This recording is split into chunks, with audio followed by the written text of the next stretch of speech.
Good afternoon and karibu sana to the On The Sports Show, the best sporting show right now in the Great Republic of 254. And of course, just like always, we have much and more lined up for you, especially in the ongoing World Cup. Now, ilianza officially on Thursday with one of African nation going against Mexico, the host nation. And of course, ilikuwa bad day in office for the South African team, but si mnajua tu kulikuwa na red card, alafu host lazima pia ka momentum kidogo mnawachocha kwanza before sasa mwanze kuwawekelea. But all in all, leo tuko na yet another African team that will be down to action against Brazil. That is a very tough fixture. Brazil vs Morocco. Well, Cameroon wale dare to dream in the last edition of World Cup na wakafanya some magic. So this time around the big question is, will Morocco do what Cameroonians did back then in the year 2022 in Qatar? Well, we'll just wait and see how the event will unfold. But one thing for sure, when you look at the way Brazil is playing, well, that is a team that they mean business. This time round, it's a force to reckon with, and by all intent and purpose, they want to win the 2026 FIFA World Cup. But the only thing that is standing on their way in their quest to lift that title, for now, the first hurdle is Morocco. But at the same time, Morocco is a team that in the previous edition they made expressive, in fact they made a very impressive history, being the first African team to reach the semis of World Cup. Haijawahi happen, they were the first. So you can imagine the kind of the pressure, the expectations that will be on their shoulder to replicate or even to go a notch higher, maybe walking all the way to the final. So that is some of the expectations that will be squarely placed on the shoulders of Morocco. So Africa is watching and waiting and of course rooting for Morocco to do the magic against Brazil. But the big question remains, will Morocco challenge Brazil, which is now the most decorated team, especially when it comes to the arsenals that they have in their disposal? They have quality players in every sector. When you come to goalkeeping department, the defense, the midfield, all the way to the attacking front, they have good players. Even sometimes that coach wao alikuwa amechanganyikiwa on the type of players to choose. That's why unaona like mtu kama Joao Pedro from Chelsea, very good player, anaachwa because of the competition, or is it politics? Because if you ask me, that boy actually is a star. Now, of all the players when you were selected, especially in the attacking, well, if you ask me, like, I think it was one big mistake kuacha Joao Pedro out of this squad.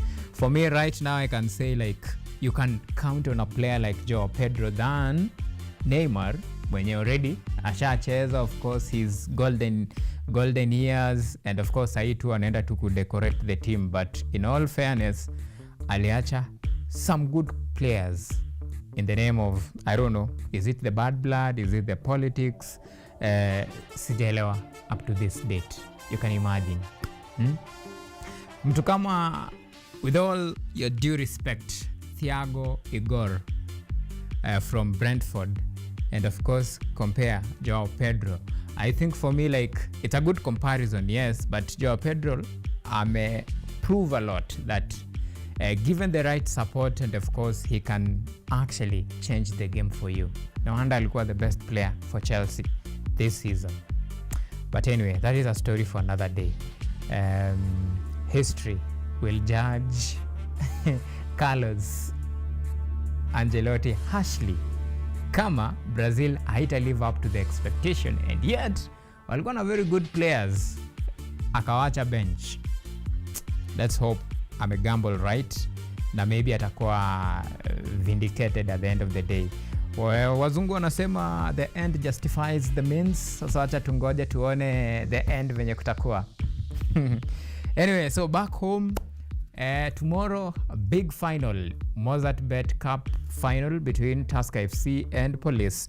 I remember this is, this is one of the most competitive finals that we'll ever witness in the Kenyan top flight league. Remember, this competition has been there since 1954, time in history. And whoever wins this particular final between Tusker FC and Kenya Police will represent the country in the Confederation of Africa Football, that is CAF Confederation Cup. And kuna cash prize in that regard, 3 million cash prize to be won in that process. And of course, it comes with a lot of prestige. So you can imagine what is at stake. Money is at stake, pride is at stake, and of course a ticket to represent the country in the CAF Confederation Cup is also at stake. Two of the most dominant teams in the Kenya Premier League meet yet for another final. Police FC won it in 2024. Tusker FC, 10 years, wamekuwa very trophyless. They've been in drought for 10 years.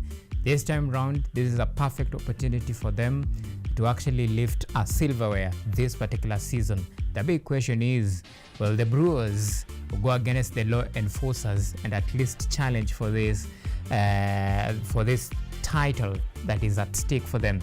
The title is up for grab for either team. So whoever wins it will be marching all the way to the CAF Confederation Cup. That is an automatic ticket to represent the country. Remember, Gor will be representing the country in the CAF Champions League. They won that. They grabbed the ticket by the virtue of being the champions, the 2025-2026 Kenya Premier League champions. Now, we are waiting to see who will be next, who will follow them in that suit. So let me just give you a brief history of this. Remember, the competition has been there since 1954. In the early 1980s and 1990s, and of course that was this particular competition was known as the Presidential Cup. Then in 2019, Betway came in as the sponsor, and of course it changed from now the President's Cup now to the, remember it was the President's Cup in the year 1980s to 1990s, then tukakuja FKF Cup, then venye tulipata sponsors, that way the Betway, then it changed from Betway Cup until 2020 when COVID-19 disrupted everything. Then Betway wakaamua kusema adios, wakaenda kwengine. And in 2023, Mozart Bet came in board with a very lucrative sponsorship deal. Wakatake over from 2023 all the way to now, the 2025. So kumekuwa na a lot of winners in that, and of course it's fair to say Gor Mahia and FC Leopards have had a very decorative history when it comes to this cup. But in the recent years, the underdogs have challenged the apprentice, and that's why we have seen the likes of Nairobi United lifting the trophy, a team from the National Super League back then. That is last year, 2025-2026 season. And of course, they lifted the trophy and they represented the country in the CAF Confederation Cup. 2023, Kakamega Homeboys, they won it. 2024, Kenya Police. 2025, Nairobi United. 2026, question mark. So will be that. Is it Tusker FC or Kenya Police? Time will tell. That match will be played tomorrow at Kwale Stadium, a newly refurbished or revamped stadium, a 13,000 seater capacity. That is the stadium that will be hosting the finals of Mozart Bet Cup. At least for the first time, finally imepelekwa mahali. Normally tumezoea inachezewa either Nyayo ama Kasarani. So it's good. So we'll wait and see how the event will unfold. So away from that, another troubling case.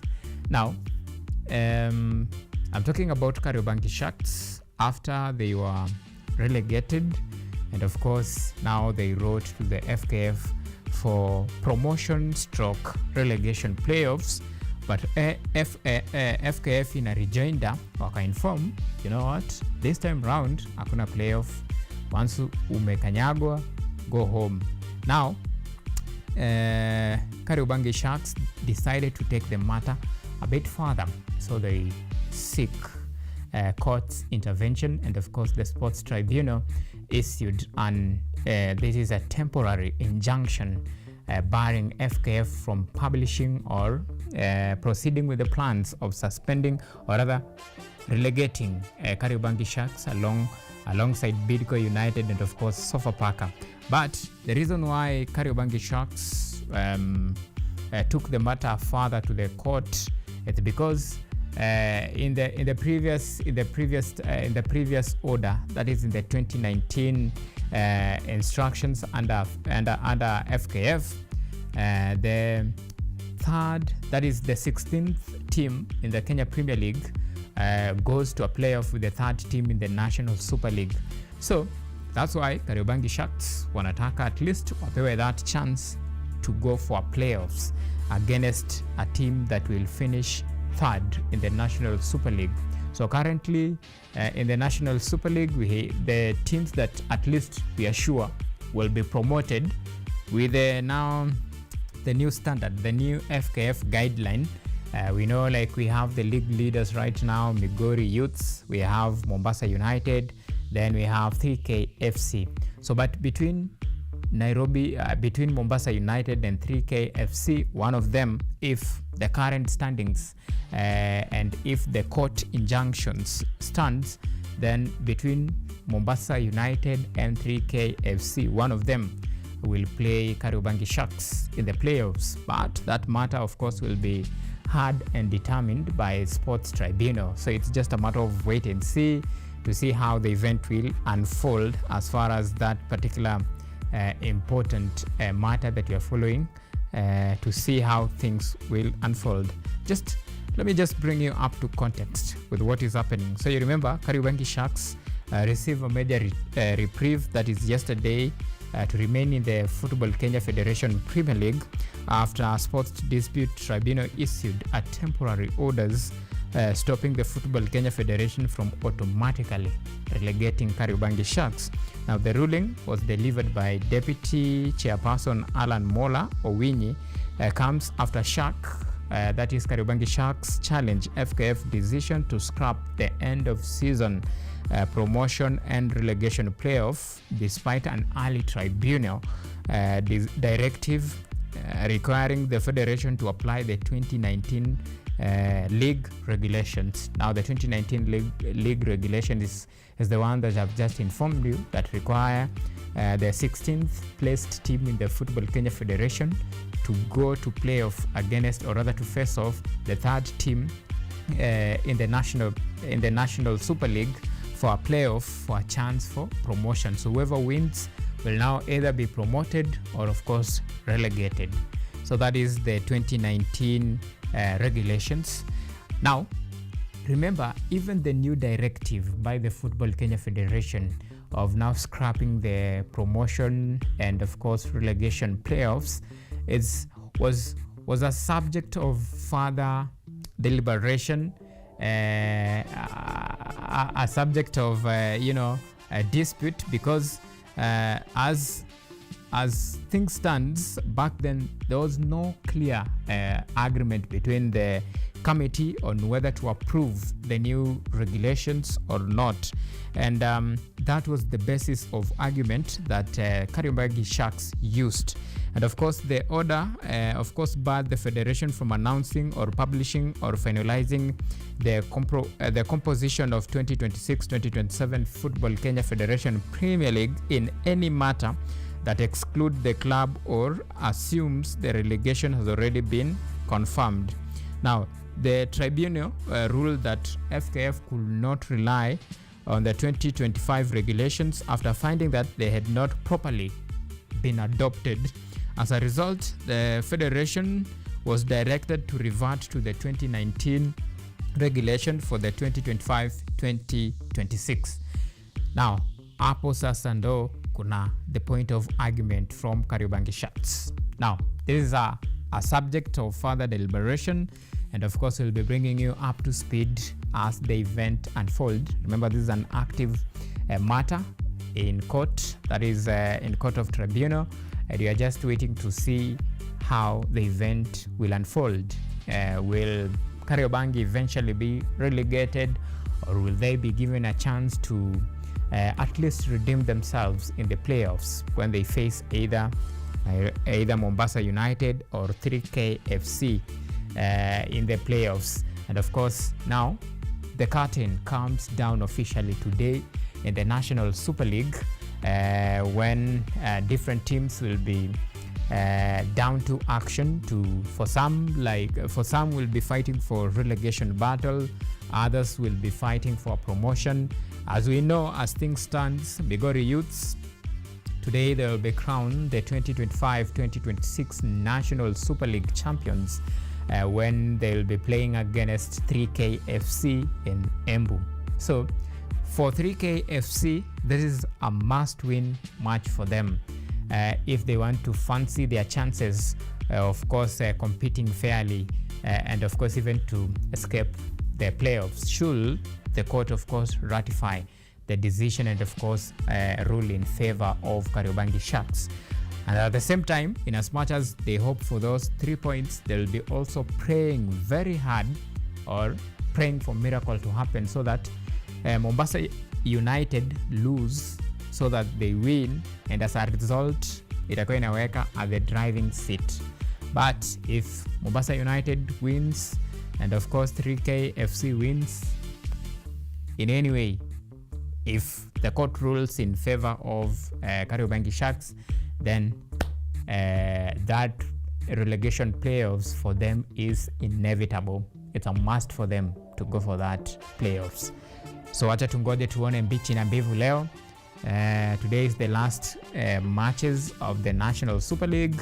Curtain officially comes down today in that very important league. This is the second tier, and 3 teams are eyeing for promotion: Migori Youths FC, Mombasa United, 3K FC. But now this pending discussion there, kuna another hurdle that they have to first overcome.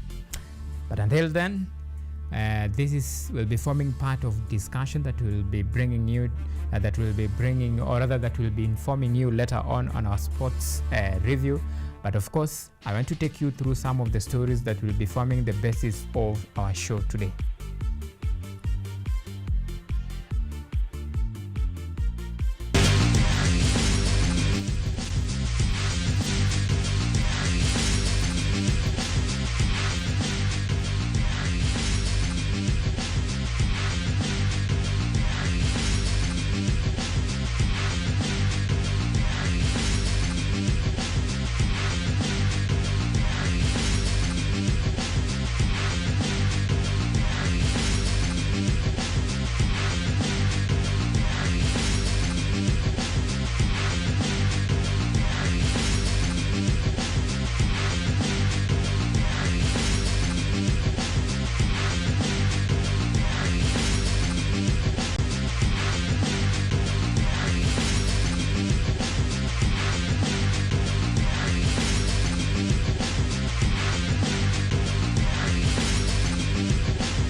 Alright, now we begin with matters athletics. Now, the Athletics Integrity Unit has banned 2 times long distance world champion Gudafe Tisege for 4 months for 4 months ban from 1st June to September 30th after she failed to apply for a therapeutic use exemption for a banned substance.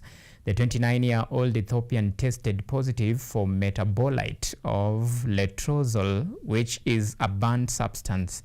Tesegei won world 5,000 meters champion in Eugene in the year 2022 in the United States, and 10,000 meters world title a year later in Budapest. She also won 5,000 meters bronze at the Tokyo Olympics and a 2-time indoor world championship.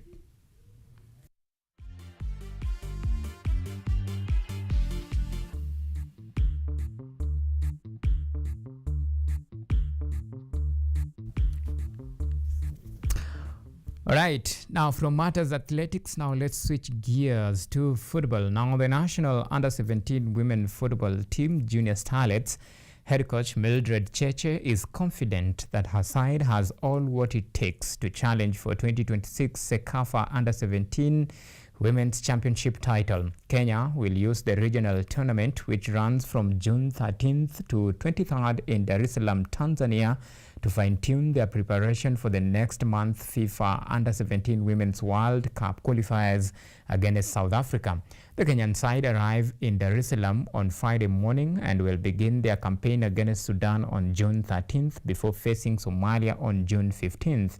They'll wrap up their Group A fixtures against host Tanzania on June 17th.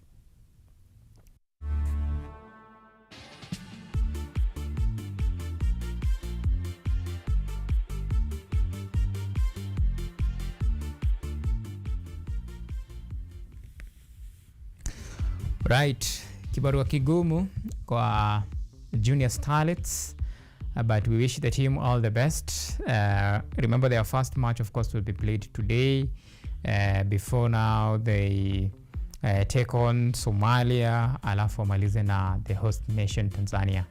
Anyway, now still matters football. Now Tusker FC will face off Police FC in the finals of Mozart Bet Cup this Sunday at the Kwale Stadium. All is at stake for both teams as they eye ticket to play in the Continental CAF Confederation Cup alongside 3 million Kenyan shillings in prize money. The Brewers are chasing their first domestic cup title in 10 years and will face Kenya Police FC, who won the 2024 edition and are now eager to bounce back after missing out on league title. The Julius Mete-led charge knocked out KCB 4-3 on penalties in the opening semi-finals after 90 minutes of regular playing time to book a spot in the finals, while Police FC booked a place in the finals after 5-3 victory in penalties shootout to book a date with destiny against the Brewers in the finals.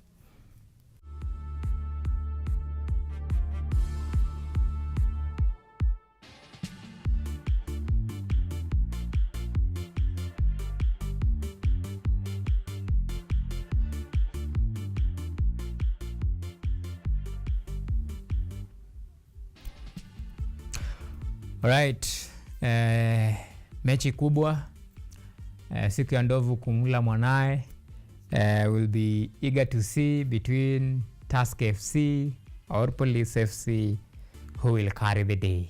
So that match will be played tomorrow at Kwale Stadium. It's a very, very, very intense encounter between the two teams. Remember, all is at stake and both teams will be eyeing for glory. Whoever wins gets automatic ticket to play in the CAF Confederation Cup, that is next season, and 3 million Kenyan shillings cash money, that is the prize. So you can imagine the motivation, the money motivation, and of course the CAF Confederation factor. So each team will want to stake their dominance and their claim, and at the end of the day, we must have a winner, either Tusker FC or Police FC.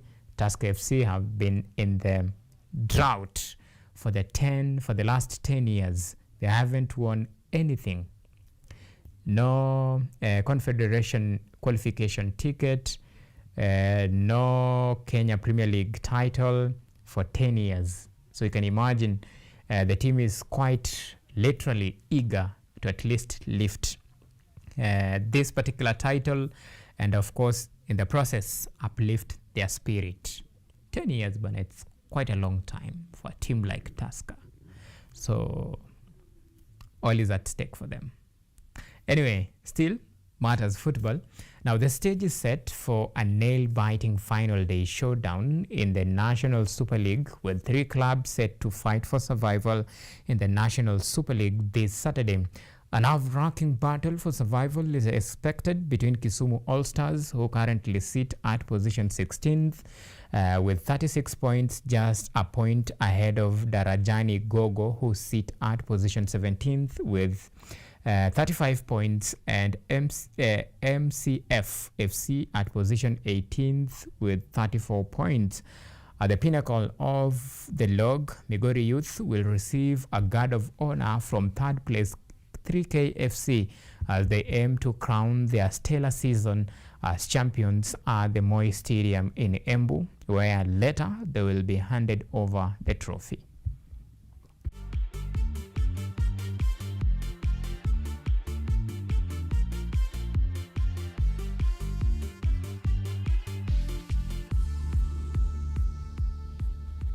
So leo ni ile siku Migori Youth FC will be lifting the title. Of course, this team, they have really, posted some positive results. They have really played some amazing and attacking football. And of course, they deserve it. They have held on until the very last moment. So either way, either 3KFC wins or lose against Migori Youth, they are already crowned champion. And of course, they'll be lifting the title for the at least for this particular season. They'll be lifting that particular title that they have really fought hard for. They have really sweat to get it. I remember there were discussion of a 3-point deduction, something that really slowed their momentum. But at the end of the day, they soldiered on, and today they will reap the fruit of their labor. So congratulations to Migori Youth FC for being crowned the champions of 2025-2026 National Super League title. And of course, and they gain promotion now to the top flight league. We hope that they will post or they will maintain the same projection, the same momentum to the Kenya Premier League. And who knows, maybe emulate what Nairobi United have done, what Kenya Police did when they were promoted, and now they're among the best team in the Kenya Premier League. Anyway, so aside from that, now let's focus on rather some disturbing news. Kariobangi Sharks have received a major reprieve in their battle to remain in the Football Kenya Federation Premier League after a sports dispute tribunal issued a temporary order stopping the Football Kenya Federation from automatically relegating the club. The ruling, delivered by Deputy Chairperson Alan Mola Owinyi, came after Sharks challenged FKF's decision to scrap the end-of-season promotion and relegation playoffs, despite an early tribunal directive requiring the federation to apply the 2019 league regulations. Shark finished the 2025-2026 Football Kenya Federation Premier League season 16th position with 38 points, a sport that under the 2019 regulation will require participation in a promotion stroke relegation playoff rather than automatic relegation.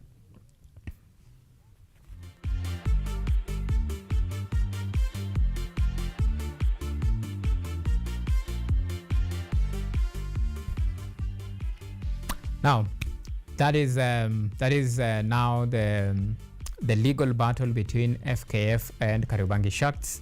The reason being, they want to be allowed to take part in the playoffs. So they'll be meeting, if the court rules in their favor, they'll be meeting either Mombasa United or 3KFC in the playoffs. So they'll meet the third team in the National Super League. So the third team will meet Kariobangi Sharks in the playoffs. That is according to 2019 regulation, Football Kenya Federation regulation, that require the 16th team in the Football Kenya Federation Premier League to take part, or rather to play against the third placed team in the National Super League in the playoffs. So that's aside. Now let's switch gears to matters World Cup. Hosts United States of America opened their 2026 FIFA World Cup campaign with a commanding 4-1 victory against Paraguay at Los Angeles Stadium. Damian Bobadilla's early on goal gave the United States a perfect start before Florin Bologan then scored twice to put the co-host 3-0 up at the break. Paraguay pulled a goal back through Mauricio in the second half, but Giovanni Reina sealed the 4-1 victory for the US in the stoppage time.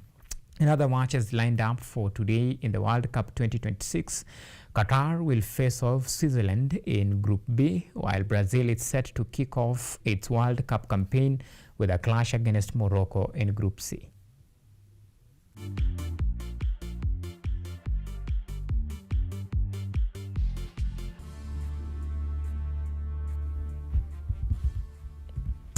All right. Now we want to take a very short break here on the sports show. But before that, so it's officially World Cup. This is match day 3. The kickoff was on Thursday between the host, that is Mexico, against South Africa. That match ended in favor of Mexico, 2-0. Now, we are asking a very simple question. So which team are you rooting for in the 2026 FIFA World Cup to lift this particular title? So which team are you rooting for? Remember, you can talk to us on all of our social media platforms.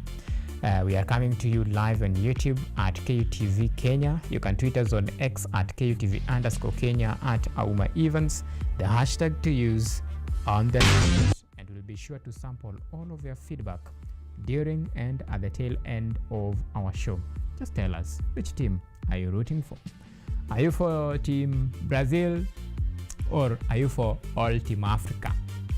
Anyway, like me, team yoyote, hata kama tulipigwa sisi kama South Africa, bado tuko na fighting chance. Remember, this is just the first round of it. See, you saw what Argentina did in 2022. In the opening match walipigwa I think ni Saudi Arabia ndiyo ilipiga Argentina na wakaenda wakabeba hii kitu. So for me, like the beginning of this tournament really haijalishi. Yes, US wamepiga mtu 4 in fact, and I think so far wao ndo a team yenye imescore a lot of goals, but it doesn't matter. Unaweza shinda hivyo, but at the end of the day mambo kidogo yende ikawa kangaja, and that is football. Alafu this analogy unaweza quote the famous phrase yenye those wale wenye wanapenda kubugia wanasema kufika wa kwanza kwa hiyo base ya mvinyo haimaanishi wewe ndio utalewa wa kwanza. Umeelewa? Sijui kama mnaelewa hizi vitu. Hizi ni optics tu. So kuna first setback of which sometimes at any stage in life, especially World Cup, setback lazima.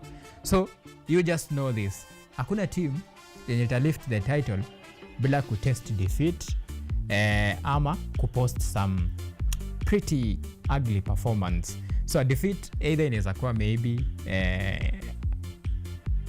a loss like what we saw against South Africa. Inaweza kuwa a draw, in which case a draw is as bad as a loss, which is a defeat in that manner.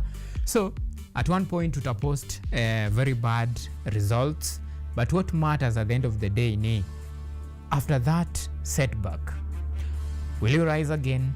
Will you shake the dust and keep on fighting? Do you have the winner's mentality? Are you resilient enough in the face of opposition, and when the odds are against you, can you go all the way to challenge for the apprentice and the masters? Remember, South Africa at this particular point ni underdog. Same case, Morocco against Brazil. Morocco wako considered as the underdog because they are playing against a team that, first of all, win World Cup before, a team that boosts a lot of quality players. Vinicius Jr., you name it. Tuko na Neymar Jr., the likes of Casemiro, a team that is full of, stars, a team that plays one of the most decorated and amazing football, a team that you'll want to actually watch play. Now, we have a team like Morocco, a team that dared to dream, by the way, in the last edition. They played against Portugal, akawafinya. So if kama wanaweza piga Portugal, mbona wasipige Brazil? Now you see, so the underdogs wanaweza challenge this thing. So the only thing that matters ni sometimes how you start doesn't really matter, it's how you finish that matters. Sawa. So tomorrow mambo ni mazito. Same case to today. Actually Morocco is the second team now, African team that will be playing. Then hapo tuko na Ghana. And talking about Ghana, there is another disturbing trend that we have actually witnessed. There is the visa denial. You saw the referee from Somali. Actually, he was ranked the best referee in 2025. That is in the CAF awards. After that stellar performance, akanyimwa entry to officiate. Na actually alipewa an opportunity of a lifetime to officiate World Cup. It's not every day utapata like an African coach, an African referee anapewa that opportunity to officiate such a big match in a big stage like World Cup. But because of visa issues, akanyimwa entry. As we speak, Thomas Partey amenyimwa visa to go and of course they were to open their campaign in Canada. So unfortunately in the opening match hatacheza because Canada imekataa kumpatia that visa, so imemdeny entry. And this is now some of the things that for me I think kama tungekuwa na proper planning, if the FIFA and the officials and even the players wangekuwa na proper arrangement before this, so that if an official amepewa chance to represent officiate the matches, now they need actually to take part in those matches, because there is a reason why they have been appointed to do that particular assignment, either to play or to officiate. So kama kunaweza kuwa na coordinated approach between now the troubling nations, like in this case the United States, wenye wako na so much bitterness with Somalis citizens, maybe wanaweza iron out these issues first before now opportunity like that. That is a lifetime opportunity. Well, according to FIFA says that they cannot interfere with the immigration rules and standards of a host nation. So that's why in this case FIFA, yani in short, wanasema our hands are tied. Hayo ndo maneno. Anyway, wacha to take this very short break. We'll be back with more.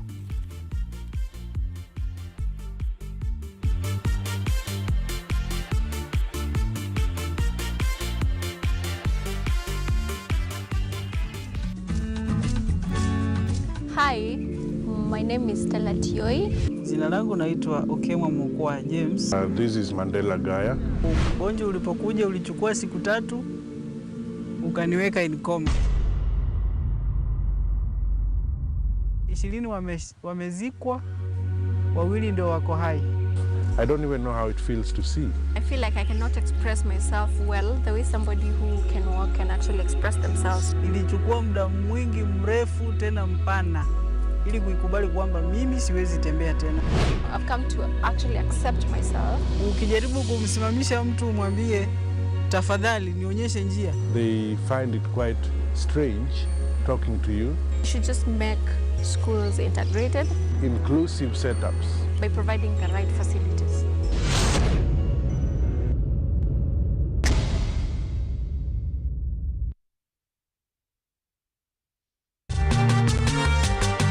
Wanasema kula uhondo kwa taka matendo, na bila shaka matendo yake yakazaa uhondo. Bidii na panda shuka zake zikamfanya awe mwanga wa dunia.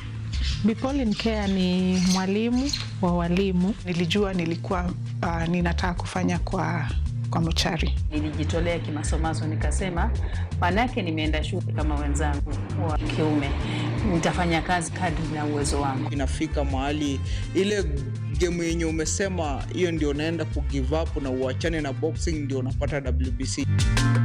Fahamu mwanamke huyu kwa utendeti zaidi ukitazama kipindi cha Mwanamke Mwake Mwake.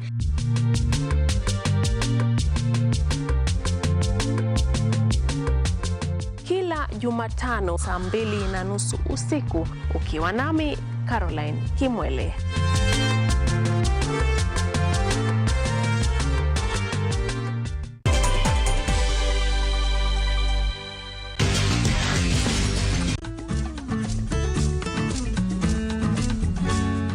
Hi, my name is Stella Tioi. Jina langu naitwa Auma Mkwa James. This is Mandela Gaya. Ugonjwa ulipokuja ulichukua siku 3 ukaniweka in coma. 20 wamezikwa, 2 ndio wako hai. I don't even know how it feels to see. I feel like I cannot express myself well the way somebody who can walk can actually express themselves. Ilichukua muda mwingi mrefu tena mpana ili kuikubali kwamba mimi siwezi tembea tena. I've come to actually accept myself. Ukijaribu kumsimamisha mtu umwambie tafadhali nionyeshe njia, They find it quite strange talking to you. You should just make schools integrated Inclusive setups. by providing the right facilities.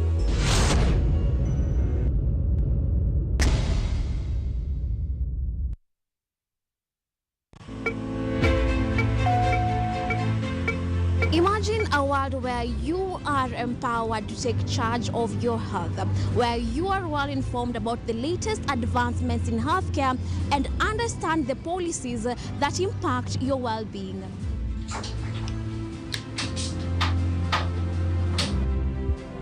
Get ready to take charge of matters your health as we bring you a blend of weekly health features that engage professionals from across various medical fields. When do you decide as a patient, do I need to go see the doctor? We are at a stage where we are seeing all this manner of chronic illnesses and we wait until we get a disease and then is when we go ahead.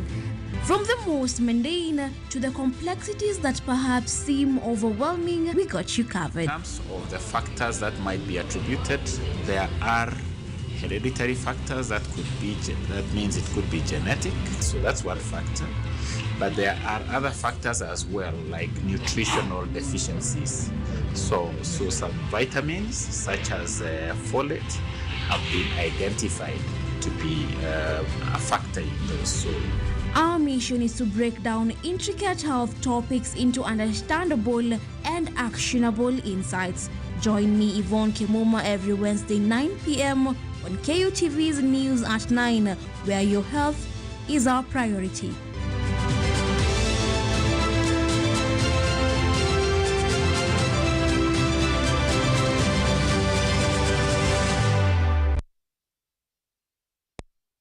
Bajuka ni kama unarusha mamikono, tingisha kichwa chungu sivute kisogo.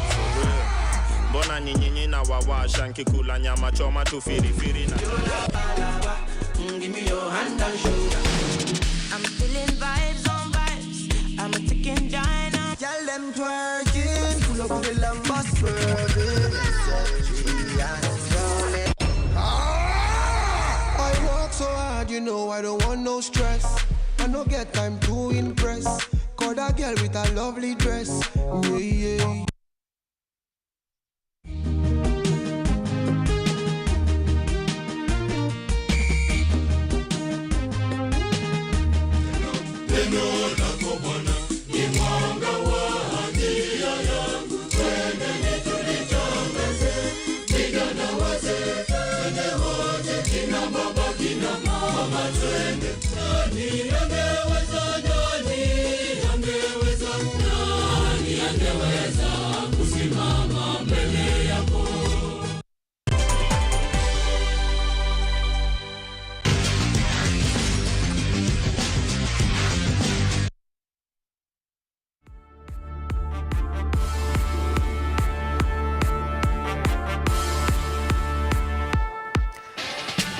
All right, welcome back to On The Sports Show, the second segment of it. And of course, I have my amazing guest, Ishmael.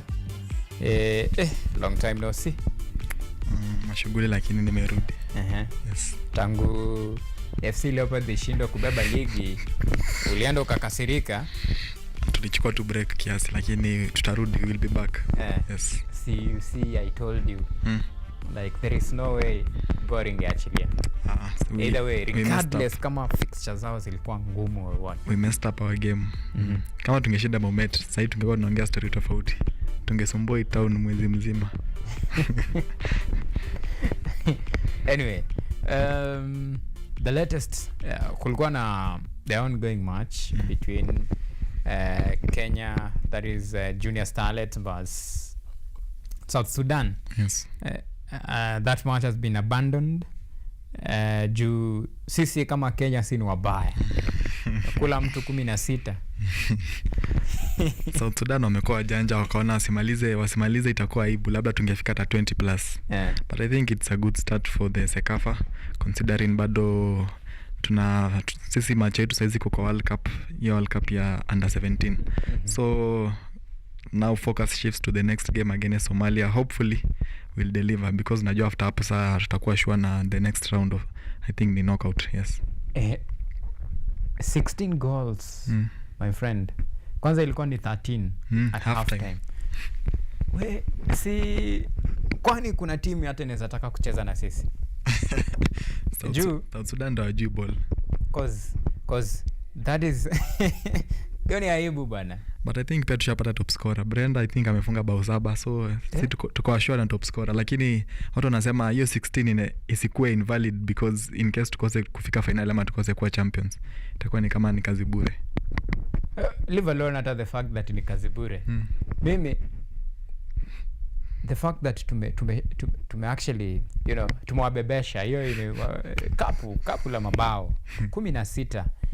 And this is a very competitive match, you know. Yes. It's a Sekafa, so kumaanisha each team ina select the best of their best. Yes. So for this it sends a very strong statement for the under 17 national women's team, especially because this particular tournament will be used as a precursor for the main target, which is the World Cup qualifiers. Yes. The next assignment, it will be a tricky one. Yes. A really tough encounter between South Africa, of which 16 goals. That is a morale. Hiyo ni booster moving forward. And of course I know like now South Sudan wao ndo wamekuwa the first on the chopping board. I'm sure even Somalia watakuwa on the chopping board. And the trajectory, for me, if you ask me, I think they have what it takes, because prior to that particular match, the Sekafa under 17 match, the coach, the Mildred Cheche, that is the head coach of national under 17 women team, exuded a lot of confidence in her team, and she said that they have what it takes to actually lift the 2026 Sekafa under 17 championship, of which by that statement, which is very strong if you ask me, then I think all indications point to the fact that enyewe the team is ready. And if you're doubting, refer to South Sudan versus Kenya. But also scoreline. But also consider everything yenye na happen behind the scenes, because wanasema hiyo under 17 wakitravel huko Tanzania au kutravel na things security officer, photographer, videographers, juu na nani, because of the budget constraints. So I think bado behind the scenes bado wanapitia, lakini I think wakifika kwa pitch wanajituma yao yote, because I think federation at times so inaachilia football ya ladies. Yeah. And you know, like one thing about Kenyans, especially Kenya football, the federation and of course the management, these issues of you know, players sometimes lacking even air tickets, sometimes even accommodation, they're not new to us. We have seen it before, we have had it, and it's just a shame for the federation and of course even for the government, because this is a team that when they are out there, they're representing the country. Yes. When you see the result, the 16-0 against South Sudan, for an outsider point of view, this is Kenya. You know, they'll not see it as, let's say, Isaac playing or wherever. They'll see it as Kenya against South Sudan. So these players, they need all the support that they can be given at this particular moment. So we just hope that hii aibu ndogo ndogo zitaisha. Cause yenyewe ni aibu sana. Ukisikia story kama hizo bana na tunajivunia. Umesikia the proposed budget? Nimesikia. 4.8 trillion. So you can imagine. It's a shame. Yes. Yeah. Anyway, their next match they will play against Somalia. Then round up the group stages with the host Tanzania. So between Somalia and the host Tanzania, nani unaona pengine anakaa ni worthy opponent? I think Tanzania is a worthy opponent. I think we still have scores to settle. Ukikumbuka ile game I think walitupigia kwao. Still drop Ulinzi 1-1. Wakatupiga I think uko kwao ni penalties ama nini. So we have a score to settle. So Tanzania nawataka sana. Yes, so tupate na hii yote ya 16 pia. Tutapatana nao. Kwanza tuongeze kitu pale Somalia. Lakini pia considering the fact that hao ndio host, of course home support itasaidia sana. But it doesn't matter. See, this in the qualifiers you saw what they did against Uganda. So despite them being the host, mi usema kuhost haimjalishi. Unaenda hapo na utaandike host vibaya sana. So hypothetically speaking, let's say South Sudan ndio angekuwa na host. Unataka kuniambia 16 goals hazingeingia? Labda wangetoa ma players abroad. 16 goals zingeingia. The only thing yenye change ni the atmosphere. I believe players yes wangescore for fun, lakini kwa hiyo pitch after hapo wangehitaji heavy security sana. Anyway, so that is matters Sekafa, and of course that match has been abandoned.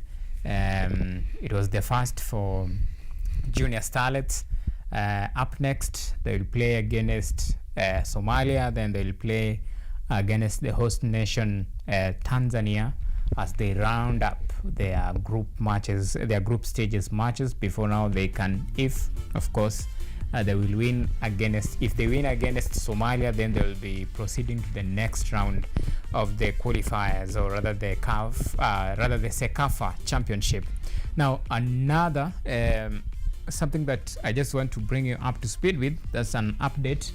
Omanyala has cancelled his Greece races. Remember, he was supposed to take part in some of the races in Greece. Tuko pia na inaitwaje, tuko na this particular June pia tulikuwa na Diamond League races that was in line. So for that, the Greece which was part of it, that was from Hengolo. He cancelled that from next week from Hengolo. Then he will be heading to Paris Diamond League still this particular month. So any competition that was scheduled for Greece in his calendar already shall cancel. So your quick reaction to that, what could necessitate that decision? Is it the fact that maybe sometimes alihitaji time to recharge for the Paris Diamond League, or sometimes you just take a moment and reflect on your life? I think maybe inaweza kuwa ni time alihitaji, because nikiconsider the last race anya alikimbia it was not haikumwendea vizuri. Maybe I think it was just a break, na pia tukiconsider I think Kenya, hiyo wiki ya 18th to 20th we have also trials hapa I think ni Nyama wapi, so maybe inaweza kuwa pia ameamua take a break kiasi, alafu atangoja hiyo Paris. Haya, the last one sasa, before now we switch our attention now to the World Cup. Tomorrow tuko na big final, Kenya Police Tusker FC Mozart Bet Cup final. Najua hizi team zote mbili their route now to the final, actually they won courtesy of penalties. This time round wana meet in the final. Of course wame meet before in the leagues, but sasa this for this one stakes are high. Remember, whoever wins automatic tickets to take part in the CAF Confederation Cup next season, plus cash reward. Any place kuna do, unajuanga the motivation. Because for me I think the cash reward ndio ilifanya pia Harambee Stars waka surprise wengi sana during CHAN. So what is your quick prediction?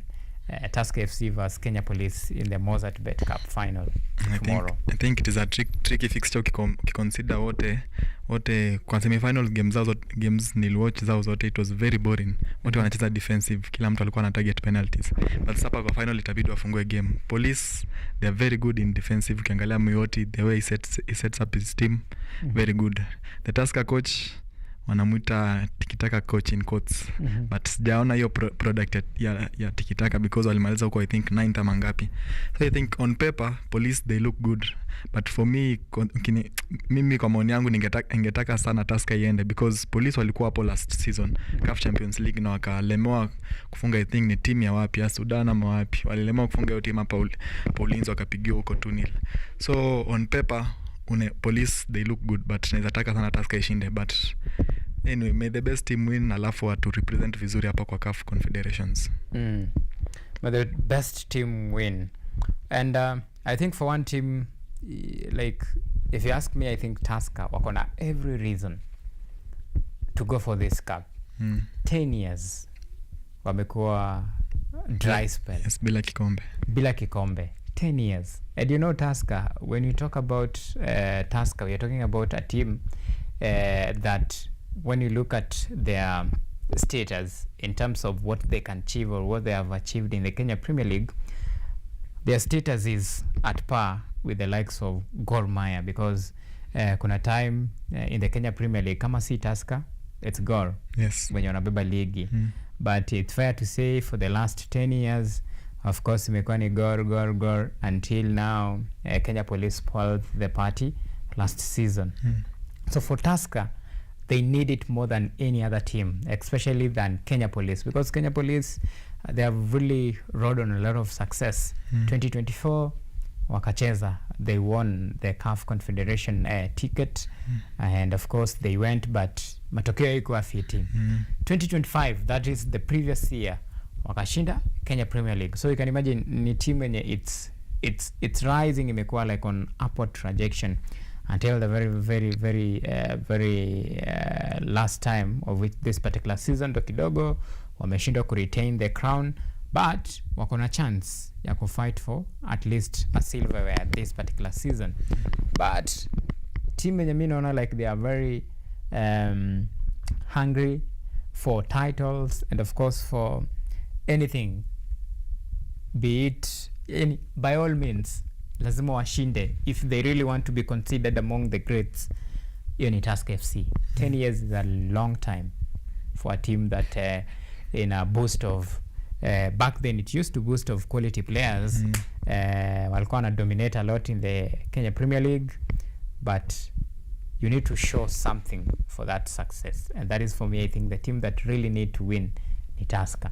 But at the end of the day, that game will be defined by small margin. And for me, nadhani a team that makes fewer mistakes at the end of the day is a team that carries the day. Because football is all about capitalizing on your opponent's mistake and make sure like you minimize your mistakes, and that's the fine margin. That's the difference between a winner and a loser. So on your side, which team unaona like ama wote tu wako atpa? Siwezi sema wote wako atpa. Ukiangalia Police I think wako na the number of fewest goals conceded, so defensively they are very good. Tusker, I think the only problem with Tusker it comes with maybe attacking wise, because they have not been scoring goals. There was a time they went I think 6 games without a goal. So attacking wise Tusker are not that good, but I believe in this match it is a final. I think the person who will take their chances will win the game, but I hope Tusker can win it. And unajua tukiongelea like Mozart Bet Cup, unajua wengi wanaitake too lightly. Hawajui the significance of this cup. So this is something that haikuanza tuseme juzi, imekuwa time in memorial from the year since 1954 all the way, and tumeona like teams wakicompete for glory. Remember back then in terms of hata ukitry kuangalia your statistics, teams that have had really great success in this cup, the same traditional teams Gor Mahia, FC Leopards wameenjoy fairly a good run of this cup, but the cup itself may disintegrate into many forms. Back then in the year 1980s to 1990s ilikuwa inaitwa President's Cup, and then from there tukakuja tukaita FKF Cup. Before now sasa tukapata sponsors like Betway wenye walikuja waka in 2019, now sasa ikabadilishwa jina ikakuwa Betway Cup. Then 2019 the onset wenye COVID-19 came, then Betway pia wakaamua kuenda siaka wakahepa. 2013 sasa ndo Mozart Bet Cup ikakama on board with a very lucrative sponsorship deal, and until now we are here. But this particular since tuseme Mozart Bet he take over, or rather he sponsored this tournament, tumeona like a shift in the way we used to, a shift in the normal order. Teams wenye walikuwa very dominant, ulikuwa unajua like hii kama Sigor maybe ni FC.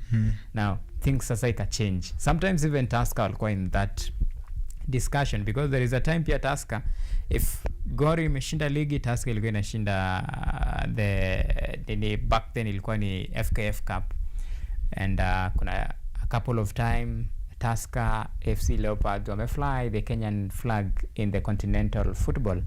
So but since in the recent years, well, I can't remember the last time Gor ilishinda, because in 2023 Kakamega Homeboys, 2024 Police FC, 2025 Nairobi United, Nairobi United, yes.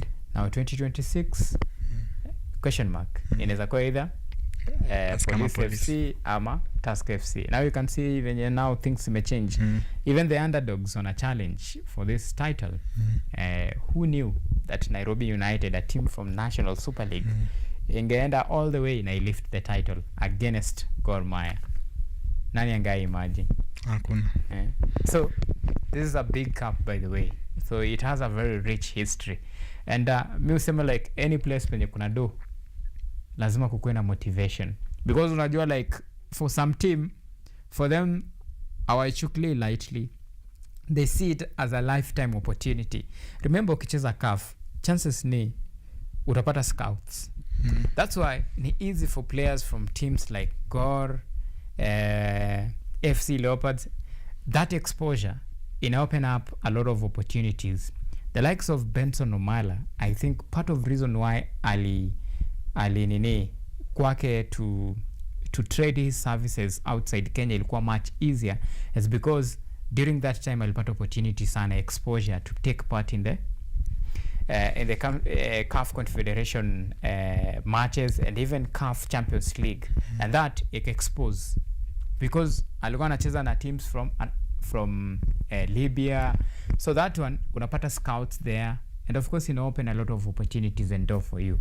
So that's why unapata like kuna some teams yenye unataka like it is their affair, it's a do or die affair. Yes, na pia pesa inawekwa hapo ni nyingi. Ukiangalia hizo individual awards kama top scorer nini, niko nasema hizo packs zao zimeshinda zile pesa watu wa sports pesa gala walipewa.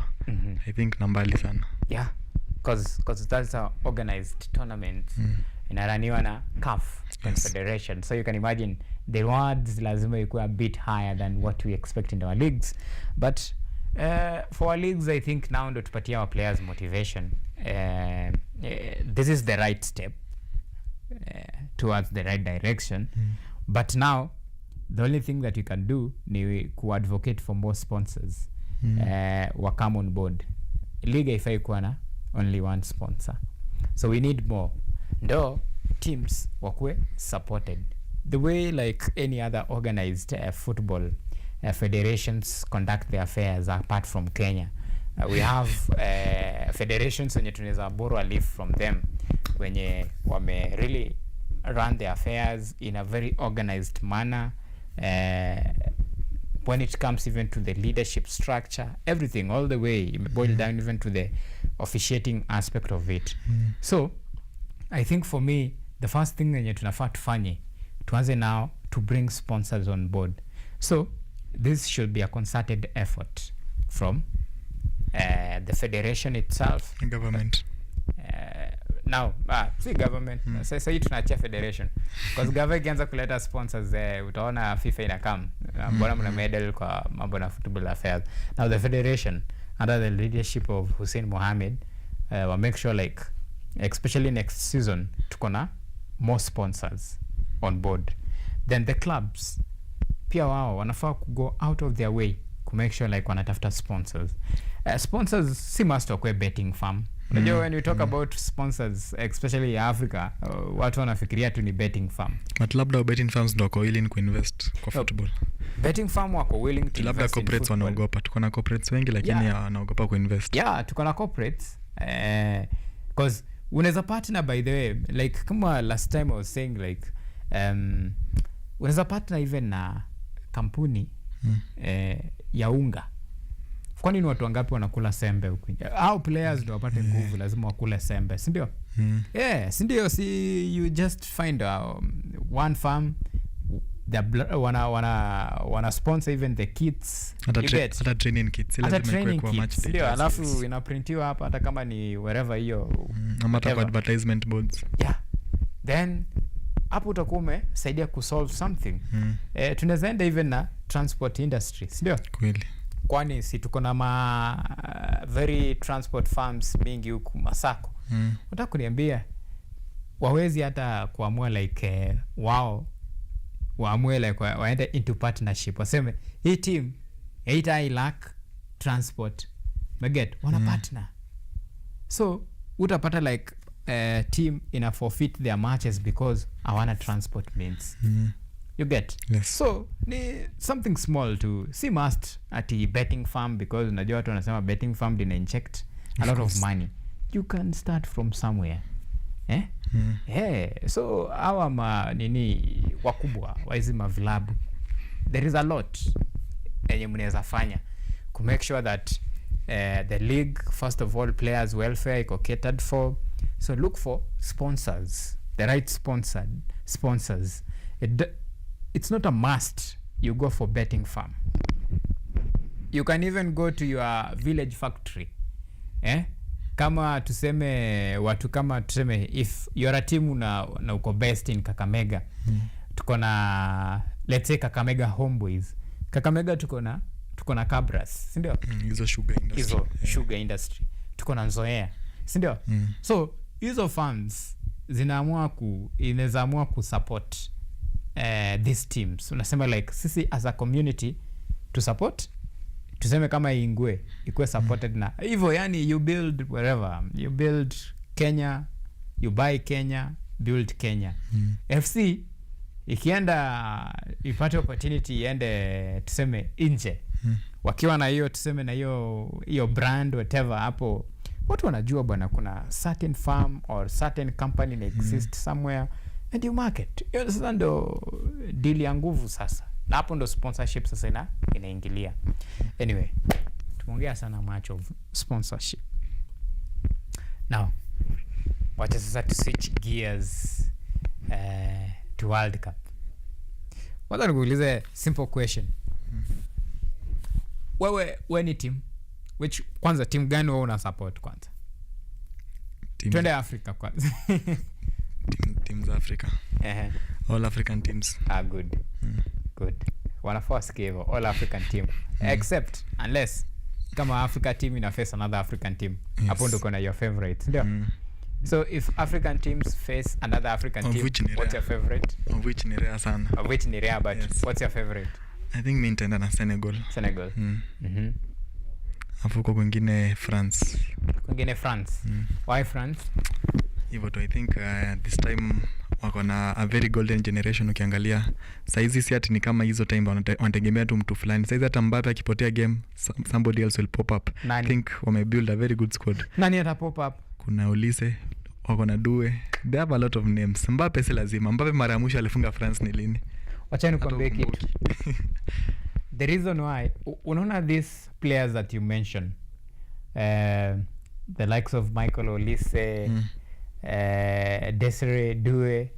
These players, this is their first time they'll be playing World Cup. So I want to experience.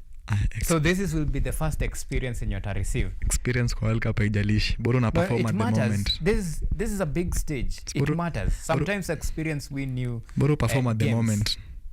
Bora perform at the moment. Experience does not matter. Experience matters sometimes. That's why Real Madrid is the most decorated team in the UEFA Champions League because of experience. In club football, in national team. That's why the formula is same. So for me like ikikuja kwa national team kuna many aspects that zina matter. For me sidhani kama France this time round watani convince. 2018 walikuwa the golden generation and they really played they played some amazing football. No wonder they lifted. Sindo Mbappe alikuwa 18 years. Hapo experience ilimata. In 2022 now players when walikuwa na taste it for the first time walikuwa gain experience and exposure. Maget. So ikawasaidia kwa at least go further. But make no mistake, 2018 France won because of experienced players, the likes of kina Giroud. Giroud alitoka bila bao 2018. Alitoka lakini alikuwa very instrumental. 0 goals. Alikuwa very instrumental. Unajua sometimes you don't have to score. Well, sometimes like that's why tuko na 11 players. Ingekuwa like bao kila mtu kuscore ingekuwa like inakuwa counted for at the end of the day. But for striker na umecheza around 7 games to 8. Lazima ukoe na bao na ni timu yako ndio imeshinda World Cup. Uje isikia shadow strikers. Hizo ni mambo tu za mtaa huko. So for me team to watch. Brazil. Brazil wanaenda au mapema. Sasa Brazil ndio golden generation.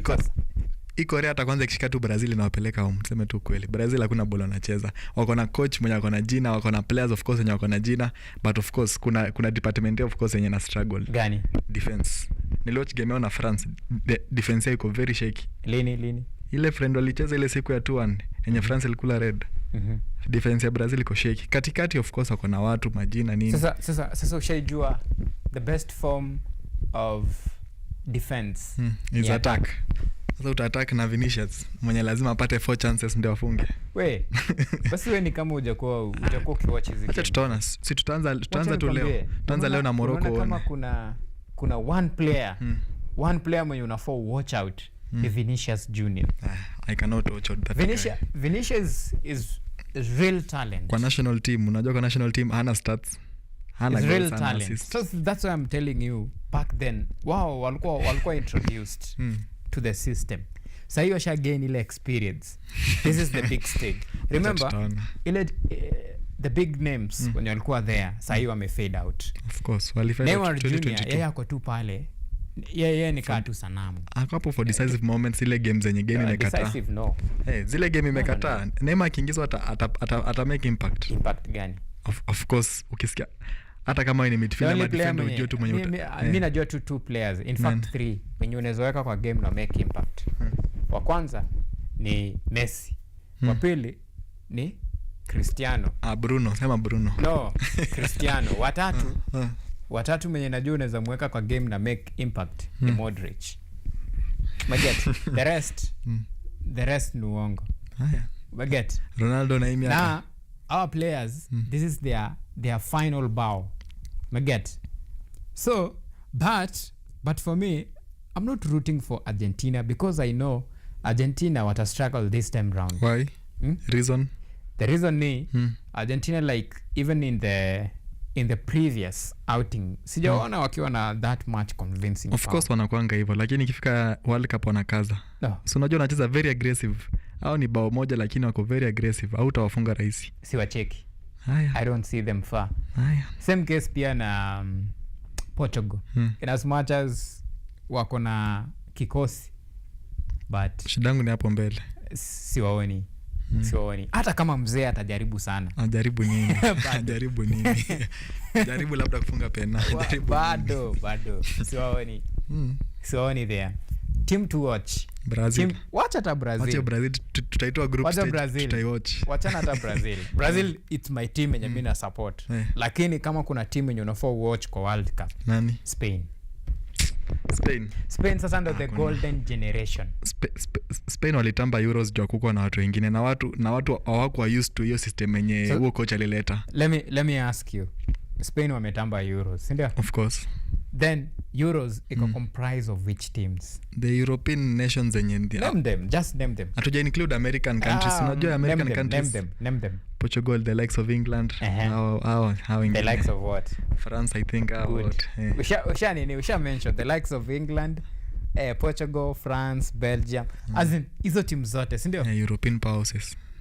Yeah, and of course kwa hii World Cup tuna expect like the European teams could dominate. No. Of course wanakuanga forced to reckon with.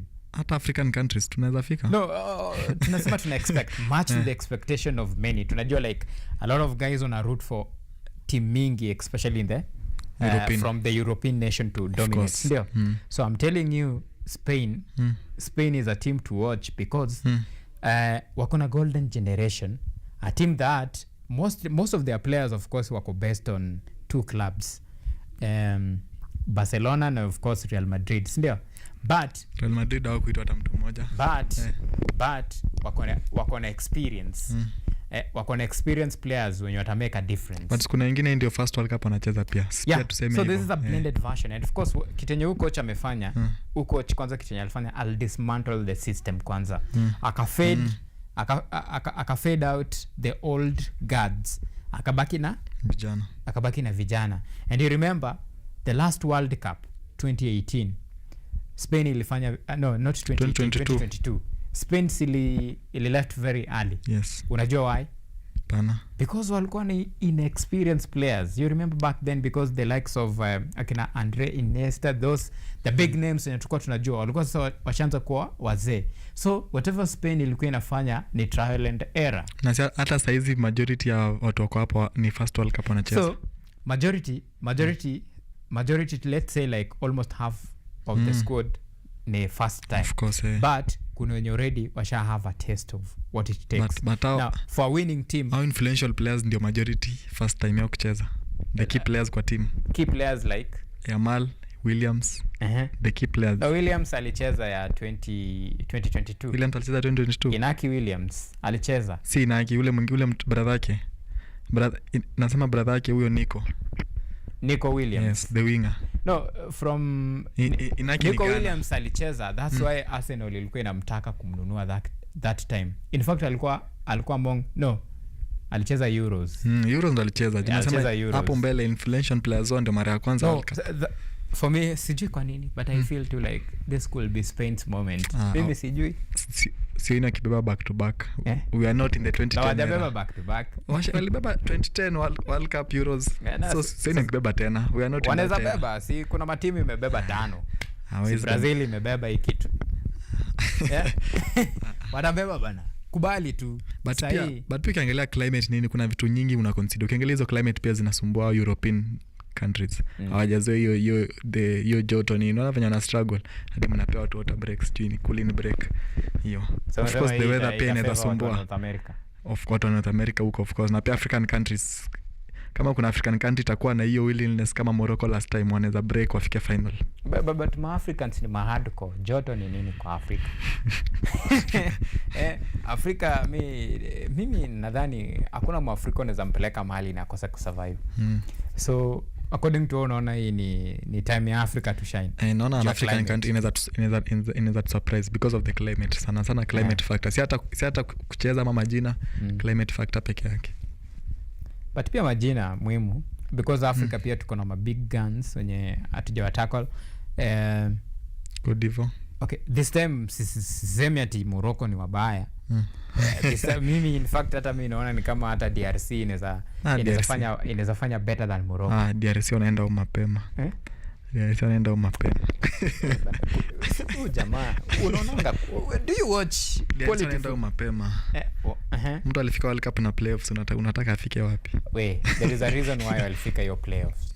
sinijua lilemewa alafu akaamua compile. Walikuwa kwa which group first of all? Sijui group walikuwa lakini walikuwa group tough.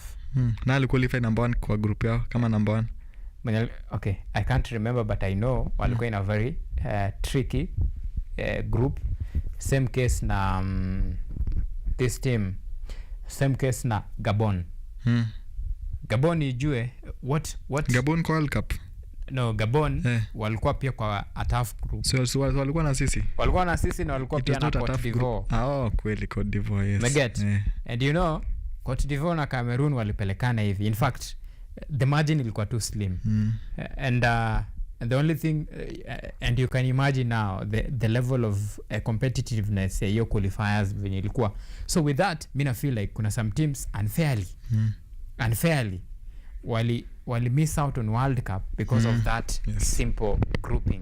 Same case a team like Nigeria haiko inafaa ku miss World Cup, but because unaweza kuwa placed in a team like maybe nyinyi wote nguvu zenye ziko same, so tukipatana maybe tutoke draw, alafu mimi ni make sure like nime win all of my matches, ama tukue separated on goal difference. Sasa hapo utasema like a team like DRC because wako qualify direct automatically ni team yenye utwa brush off. But let me tell you, kitu ya mimi nakwambia DRC ni wabaya.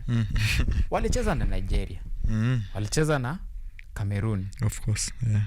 Wakaenda wakacheza na na team ya Jamaica kama ni wapi walicheza na some country hapo waka qualify. Each game wenye walicheza ulikuwa unaona nini? Defensive voice wako sawa. And attacking wako tu pia walikuwa wabaya. The reason why wali qualify is because they scored a lot of goals na wako allow goals they ship in. So this is a team to watch. In Africa, in fact, mimi I can tell you, hapa team yenye mimi naona like wanaweza to surprise ni 3. Cote d'Ivoire, of course, yes. Senegal na DRC. Hao ndo mimi ando the Morocco. Okay. Uni Morocco. Hao ndio number 1 kwa Afrika na I think kazi yako 4 ama 6 hapo around kwa the world. Number 1 in Africa, but no, yes. Number 1 in Africa sasa ni Senegal. Nimesahau hiyo kikombe ofisi nimesahau. Unaona sasa. But bado Morocco wako na good squad. Wako na good squad, yes. In fact ni kama retain to, in fact yes. Ni kama retain to the squad yenye ilicheza 2022. So wako na good squad. Ukikuja kwa Senegal kuna names zimetoka wakaongeza wengine join, ndio. Hizo zimejoin ni moto, si ndwendwe. Ni wabaya. But in Africa, mimi I know like Senegal wamejaribu sana, especially in the global stage who wanna try. However, ukiangalia like their friendly matches, well, kuna something yenye America, United States will expose about Senegal. I hope they'll work on that one. Because wanna try sana kucheza counter attacking game, alafu in the process wanakuwa vulnerable, especially, and wanakuwa hit on. So wao kurecover like bado kidogo wana struggle, especially their mid see that compact. And hiyo ndio inaweza kuwa one disadvantage ya Senegal, but all in all ni good team. Anaweza jaribu bana. Haya, prediction yako leo tuko na Qatar itakuwa inacheza against Switzerland kichwa kama kawaida. I think a 3-0 scoreline will be most suitable for Switzerland. Because kangalia group wako ni group ya watu wenye bado mpira wa juu ya kina Canada, Bosnia bado wanaweza proceed kama number 1. Kama number 1. Yes. Then tukuje now Morocco Brazil. I think I foresee a draw, of which I'm 100% sure. Sioni Brazil ikipiga Morocco. Naona a draw. Naona Ancelotti akianza vibaya. Hiyo yako nini ni natural hatred si natural hatred, ni ukweli tu. Ancelotti ni jina kubwa, yes, but mimi pia nimeona games za Brazil in preparation for the World Cup, they are not that good. Wakipata team yenye iko very fast na inaweza expose pale katikati, kama unategemea ule mzee wa 34 years, sasa hapo unaenda wapi? Nani wa 34 years? Casemiro. Wakitegemea sasa Casemiro hapo ndio the holding six. Sasa ukipata dana team yenye iko very fast, iko na very fast midfielders ka Spain, nini itawapiga tu proper. So unaona Morocco naona draw hiyo game. Morocco itafinya mtu vibaya sana. Draw ya mabao. Naona tu draw. Juu pia Brazil haitaka kuanza vibaya. Another one, then tuko na Haiti, Scotland to win. Then Australia, Turkey to win. Unfortunately Australia Turkey itachezwa 5 am. Hizi ni at this time ni itachezwa on Sunday, so hizi games za Sunday.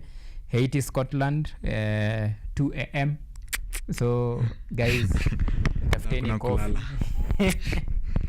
mkingoja hizi. Then I think Brazil versus Morocco ni 11 pm. Ametusaidia. In fact hii tunaiwatch. Hiyo ametusaidia. Si ile siku. Ametusaidia. Ile tu ukweli. Kwa wale tu investors. Leo kuna pesa. Pesa iko. Leo kuna pesa, lakini avoid Brazil Morocco. Avoid pesa iko. Wekea Brazil kichwa. Avoid your game. Ukitaka kula bet hizo zingine zote, kwa hapo kuna sure winners: Turkey, Scotland, Switzerland. Avoid Brazil Morocco. Australia Turkey to win. Yes. Netherlands Japan. Tricky fixture, but Netherlands wanaweza shinda. Kesho 9 pm. Kesho. So hiyo tutawatch. Sawa. Aya. Germany itakuwa inacheza na inaitwaje? Curacao. Germany to win. Labda Curacao to surprise na their first goal in the World Cup. I think ndio mara ya kwanza ku qualify. That's history. Yes. For sure. Maybe tu wafunge. Then Ivory Coast, this is now the third African team when itakuwa down to action. Watacheza against Ecuador. Tough. Ukiangalia Ecuador, they are masters in defense, so it is a tough game. Naona draw. Haoni kama the treacherous of Ivorians Hii game ni ngumu. Ukiangalia defense tu ya Ecuador unaweza toroka. Ni ngumu. Pacho Incapia bado Kaisedo hapo mbele. Yaani defensive wise wako sawa. Ivory Coast wana something to verify the Ecuadorians. Wako nayo lakini bado mimi naona tu na force to draw. All right. So maybe this is the first African team in a route for to win. Sasa Morocco. Ivory Coast. Morocco naweza penda sana washinde. Lakini una support realistically speaking. Hawezi. On paper inakaa hivyo. Ni ngumu. Hata Cameroon on paper ilikaa hivyo na wakapiga hiyo timu. Acha, back there unajua timu ilikuwa imejaa masters. Nani? Cameroon? 2022 Cameroon ilikuwa na stars. Peke yake ndio alikuwa star. No, si Cameroon. Brazil ilikuwa na masters. Sasa hizi sasa si haina stars. Sasa hizi uko na players wenye na play for badge. Which badge? The most terrifying thing ama the most terrifying team yenye unaweza meet ni a team yenye each wana play for individual brilliance. Wanawaka za teamwork. For Brazil ya 2022 ilikuwa ni individual brilliance. Neymar alikuwa anataka kushine. Umeget. Ukipata pale wakina nani who was their preferred striker? Richarlison alikuwa anataka pia a shine that time. Uko na the likes of kina Alisson Becker wanataka onekana wao ndo the best goalkeepers in the world. So ukipata team yenye kila mtu ni selfish, then hapo utakuwa na disaster. Lakini ukipata team yenye ina work as a team, then ni ngumu sana kuwafunga. Unajua kuplay for the badge sicheze. Aya, pretty one.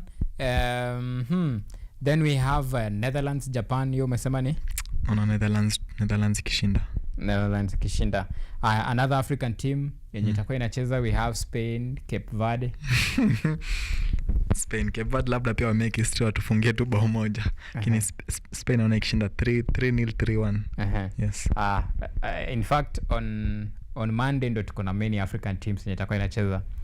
Ivory Coast itakuwa inacheza against Ecuador, that is on Monday. Then Spain, Cape Verde on Monday. We have Tunisia watakuwa wanacheza against Sweden to win. Still on Monday. Tunisia naendanga for formalities. Yeah, Tunisia hapa hata na agree. Then Belgium will be playing against Egypt. Sasa niambia hapo ubashiri wako. Okay, Egypt, Tunisia, Belgium pia sahi iko kidogo wako chini vibaya sana. Wako sawa sana. So ni nini hizo wake? Maybe inaweza surprise, tunaweza pata surprise pia. But on paper Belgium looks good, but Egypt inaweza surprise, but sioni. But you know, like the golden generation ya Belgium is gone.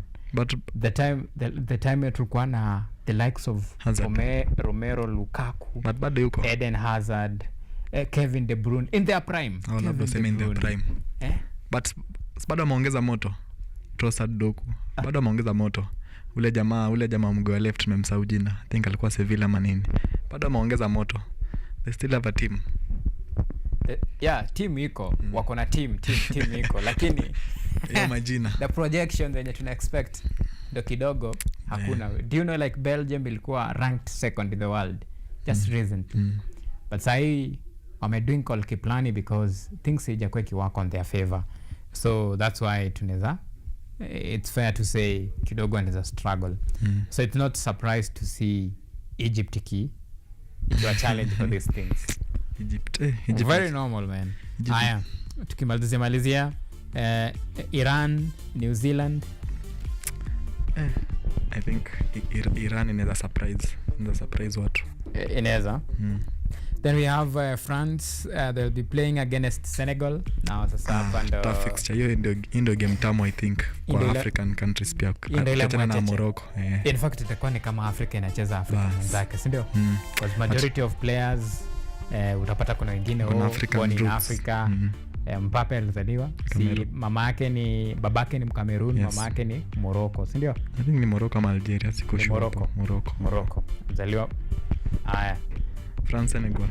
Ukikuja kama ukiangalia sana mtu kaa Dembele huyo ni kama hata ametoka Burkina Faso. Hatujaisikia. The likes of N'Golo Kante, yeye ni mtu wa ni kwa kina Pogba, Burkina Faso pia. You see? So majority unaangalia like sasa hii itakuwa ni African affair. But labda Senegal nza tu surprise, but sioni wakimatch standards za France. So itakuwa ngumu. Alright. Haya, acha tu kumalizia hapa haraka. Argentina, Algeria. The African country, I think Argentina can win it easily, but it will be a tough game. So hiyo ni that is on Wednesday. Then I think bado tuko na another African country hapa. Ghana yenye watakuwa wanacheza their first match against Panama. Ghana to win. Yes. Kwando mnataka Antoine Semenyo afanye mambo. Atafanya tu mambo yake. I think hata pia wako na golden generation size. Wako na very much talent. Okay. So I think these games are many because remember ni 48 teams. And watakuwa wanacheza 104 games across the competition. So you can only imagine. Lakini on Monday ndo mambo yote. At least African teams mingi zitakuwa zinacheza, so we'll be eager to see what our boys watakuwa wanafanya, because sisi Africa is our business. Any African team tutakuwa tunai-support, including Morocco wakicheza na Brazil, but tuna hope for the best lakini tuna prepare for the worst. Anyway, sasa closing shot haraka tuki find it up. I think the only closing shot labda hapo kwa FKF, I think they should just work on their house. Your story 2019 rules na 2026 they should just stick to one, and because I believe there are some teams zenye zinanyimwa fair hearing. Kama naweza tamani sana tuko na at least 3 teams ikipanda 3 teams ikishuka hapo tu. Kwa hiyo FKF rules they should just check their house. Yes. So for me, pia mimi my closing shot ni simple. For me, nadhani like the revised rules ni iko very fair. Ukishindwa kwa relegation, you just go home. Hakuna chance ati wewe upewe redemption utake kujiredeem, because hiyo pia inanyima other teams wenye really wanajipush a fair chance to test the top flight goodies. So with that, we've come to the end of our show today. Many thanks for my guest Ishmael, and for your esteemed viewers for keeping us a company the last 2 hours or so. Until next time, you do have a lovely weekend, and as always, continue to support African teams. Show love. Kazia Morocco. Kazia gani ingine? Kazia hiyo ingine. Hiyo Ghana hiyo. Kazia South Africa. Viva. Anyway, until next time, do have a lovely night, a lovely weekend. By the grace of God, let's meet next week, same place, same time. Bye for now.